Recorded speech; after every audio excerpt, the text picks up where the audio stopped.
സങ്കീർത്തനങ്ങൾ 2-ാം അധ്യായം 1 മുതൽ 12 വരെയുള്ള വാക്യങ്ങൾ. സങ്കീർത്തനങ്ങൾ 2-ാം അധ്യായം 1 മുതൽ 12 വരെയുള്ള വാക്യങ്ങൾ.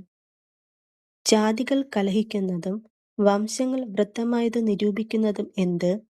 യഹോവയ്ക്കും അവന്റെ അഭിഷിക്തനും വിരോധമായി ഭൂമിയിലെ രാജാക്കന്മാർ എഴുന്നേൽക്കുകയും അധിപതികൾ തമ്മിൽ ആലോചിക്കുകയും ചെയ്യുന്നത്.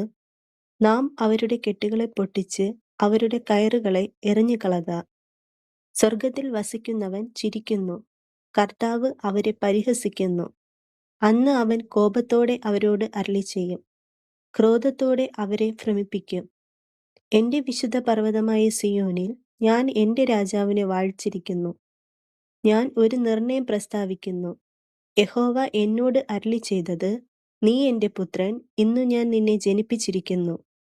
എന്നോട് ചോദിച്ചു കൊള്ളുക, ഞാൻ നിനക്ക് ജാതികളെ അവകാശമായും ഭൂമിയുടെ അറ്റങ്ങളെ കൈവശമായും തരും. ഇരുമ്പുകോൽ കൊണ്ട് നീ അവരെ തകർക്കും, കുശവന്റെ പാത്രം പോലെ അവരെ ഉടയ്ക്കും. ആകയാൽ രാജാക്കന്മാരെ ബുദ്ധി പഠിപ്പിൻ, ഭൂമിയിലെ ന്യായാധിപന്മാരെ ഉപദേശം കൈക്കൊള്ളുവിൻ. ഭയത്തോടെ യഹോവയെ സേവിപ്പിൻ, വിറയലോടെ ഘോഷിച്ചുല്ലസിപ്പിൻ. അവൻ കോപിച്ചിട്ട് നിങ്ങൾ വഴിയിൽ വെച്ച് നശിക്കാതിരിപ്പാൻ പുത്രനെ ചുംബിപ്പിൻ. അവന്റെ കോപം ക്ഷണത്തിൽ ജ്വലിക്കും.